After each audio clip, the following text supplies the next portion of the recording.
Ladies and nerds, it's time for another news. Another news? It's time for more news because the sun hasn't exploded itself yet and ended all of my pain. This week, we're going to be diving into some info. This is secret behind the scenes stuff on Radeon's new Golden Rabbit Edition card. People love this card. They love the last one. Will they love this one?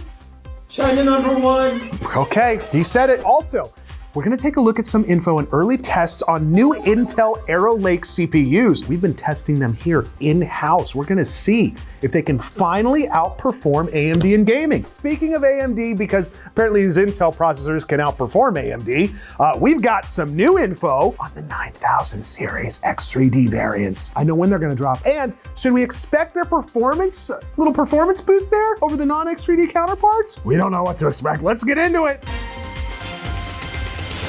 Breaking news alert, Radeon may be launching a new China #1 card. Everyone say China #1. We love China, right, guys? Yeah. Please. That's the third time that we've made that joke. Tanner keeps coming up with China #1 jokes, and they're not really jokes at all, are they? Are they? I love China. You getting money from China?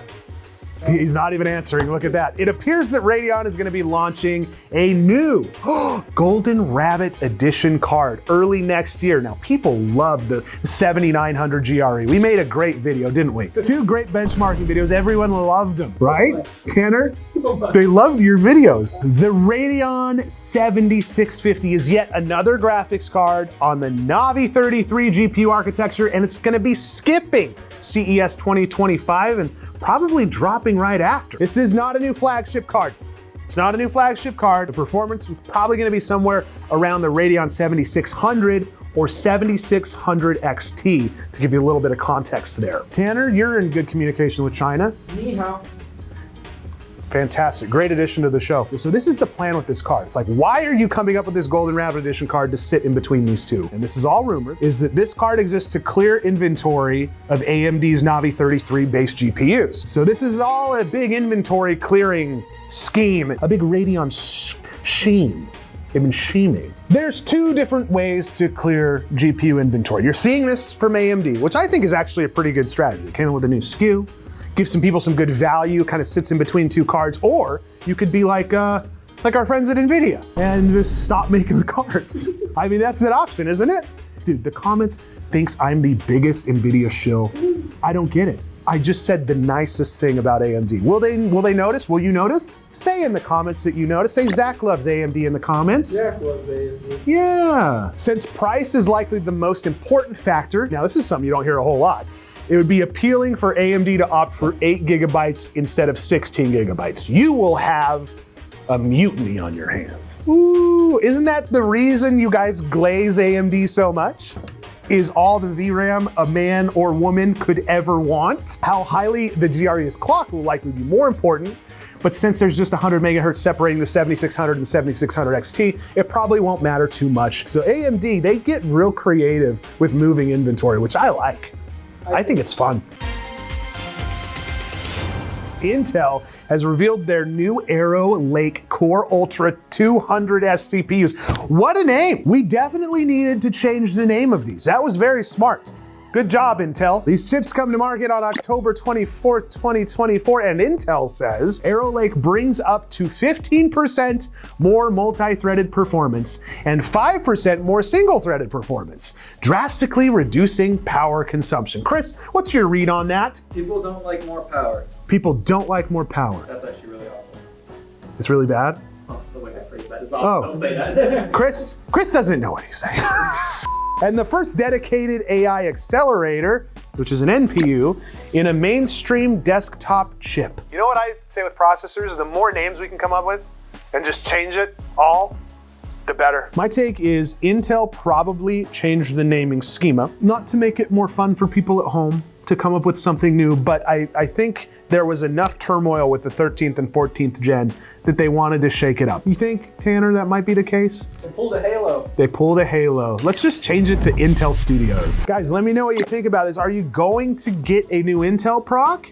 Are you gonna risk it for the biscuit? We've been testing them here, and they're processors, so that's good news. Freaking Apple, kings of yearly keynotes, are like, Maybe we don't do these new product releases every year. It really is nominal. When you're talking about a 5% increase or 10%, it's like, this is what I hate, is a lot of people were waiting for this new architecture to come out because they're like, this is gonna be big, it's gonna be big. Here it is. Intel announced the first 5 models of its Arrow Lake desktop processors, otherwise known, rolls right off the tongue, as the Core Ultra 200S series. Prices ranging from $294 for the 14th Core Ultra 5 245KF. Why did they do this? It's so bad. Why did they do this? Or the flagship, guys, ready for this? $589 for the 24 Core Ultra 9 285K. This is a 15900K. Surprisingly, things aren't as positive on the gaming side. This has been reported a lot, actually. People have been saying, okay, how does this improve our gaming experience? And to answer that question for you, it ain't there. If you are an ultra super nerd and you've got to have the latest of the latest and a couple percentage points makes a big difference in your life, you're gonna love this. The Core Ultra 9 285K matches AMD's flagship Ryzen 9 9950X in gaming. Okay, so there's your equivalent. So according to testing from Tom's Hardware, Intel's own current gen, so the current gen 14900K flagship is 8 to 10% faster than the Ryzen 9, which means, check this out guys, that Intel's new Core Ultra 9 285K flagship could actually be slower in gaming than its own current gen counterpart. Kind of interesting there. It seems like Intel may have taken a step back on the gaming end, and AMD still leading the charge there. Intel CPUs are fun, but you know what's more fun? Guys, guess. AMD. We talked about Intel, we gotta talk about AMD now. It seems like AMD is about to launch their Ryzen 9000X 3D variants at the end of the month or the first week of November. And a lot of people were hoping that these X3D variants would become the best option for gaming, but that may not be the case. So when it comes to performance in gaming benchmarks, AMD's Ryzen 9000 series does not exactly impress due to the mediocre improvements observed over its predecessors. Nevertheless, enthusiasts have kept alight higher hopes for 3D V-Cache and enabled Ryzen 9000X 3D series processors, expecting them to deliver a worthwhile performance uplift in games. You would think so, right? Yeah. Wouldn't that be something that you would, you know what? These are gonna be awesome. They're gonna change my life. You gotta follow Tom Brady. They did a great job with the 7800X 3D. I bet these are gonna be sick. Based on the slides from the presentation, who got a hold of this sneaky little MSI presentation, huh? Who did that? It's 3 deep-cooled employees standing on top of each other in a trench coat. Based on the slides, the Ryzen 9000X 3D series outperforms the 7000X 3D by 11%. So here's your 11% difference, 11 to 13, depending on the model. Perhaps a more depressing thing about these new Zen 5-based CPUs is that according to these MSI benchmarks that leaked, the new Ryzen 9000X 3D with 64 megabytes of additional 3D V-Cache can barely beat typical Ryzen 9000 series CPUs at the same fixed frequency. There's a few benchmarks, kind of hard to tell. Increased clocks over the prior generation. We gotta keep in mind that these are all unofficial numbers coming from a third party. This is the verified part. This is all just coming from 3 deep cool employees standing on each other's shoulders in a trench coat. Okay? You want to see my genitals? That's not okay. You know what new CPUs would look nice in? A Meta PC. Don't you dare skip this ad, I made it just for you. Listen, go to metapcs.com because we just added the new Intel processors to the website. If that's your jam, we've got the latest and greatest. AMD's gonna be on there as well if it's not already. In fact, go check right now. Go to metapcs.com. There's 2 ways to buy a PC. Are you listening? The first one is ready to ship. That means it's ready to freaking ship. It's in the name, duh. You go on the site, you look through the list of computers, you say, oh, you know what? I like how that one looks. I could see this one on my desk. I think I'll take 5 of this one. That's how you shop for those. Or you can get a custom build. Go to our configurator, pick every single freaking part you want in that PC, hit checkout, and we build it for you. Ooh, you can even request to have your build streamed on Twitch, right, Tanner?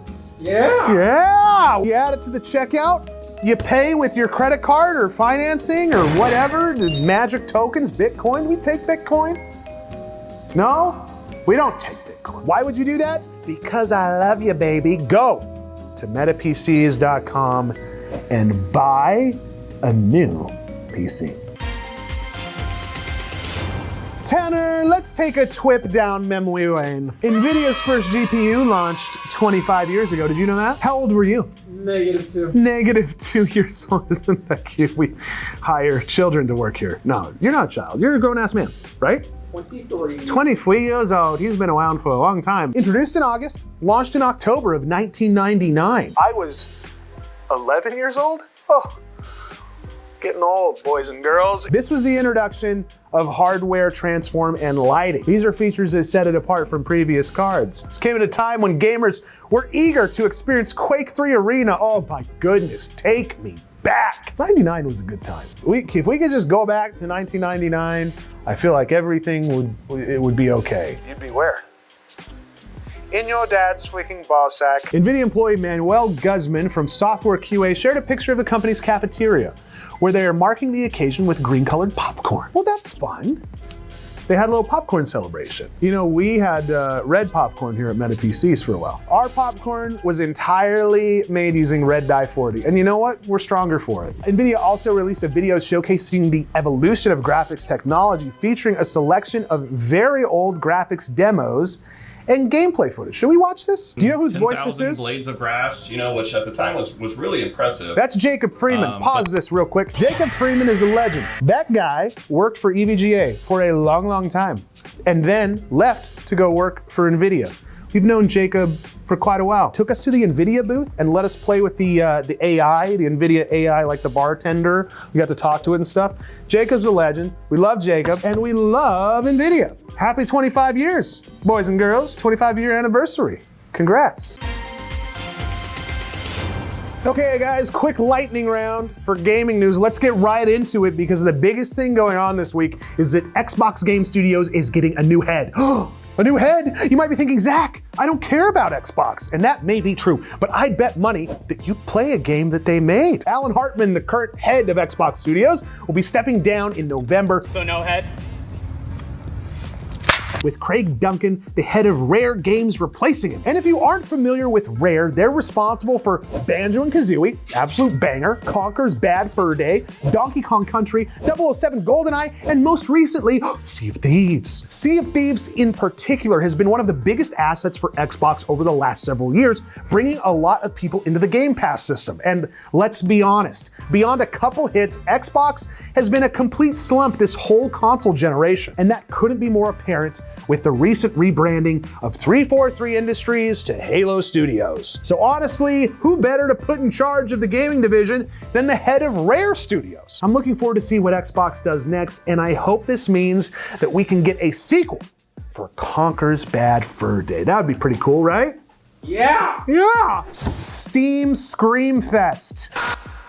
You guys heard about this? Have you heard about it? I've heard about it. Well, I'm about to tell you about it anyway. From October 28th to November 4th, Steam is doing something a little bit funky. They're doing what is called the Steam Scream Fest, where a bunch of horror-themed indie games are gonna be on sale. This is kind of cool. You can test demos for upcoming games and give feedback to developers. You can be their little guinea pig. Also, let us know in the comments if you want us to mention these Steam sales or events in news videos going forward. I know we try to focus on PC hardware here, but maybe you guys want a little bit more gaming news. What are you using the PC for? What are you using it for? You're playing Steam games, aren't you? And last, but definitely least, is Amazon's MMORPG New World Eternum. Does anyone remember this? Anyone? Did you ever play it? No. No one has. Well, they added the word Eternum to it, which is kind of cool. And they're marketing the crap out of it right now as if it were a sequel or a new game. Long story short, it's not a new game.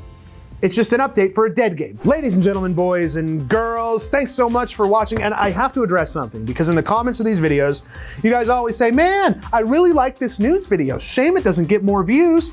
Send it to your friends. Send it in that big group text that you guys post all those offensive memes in. I know you've got one. Post a video in there and say, you know what?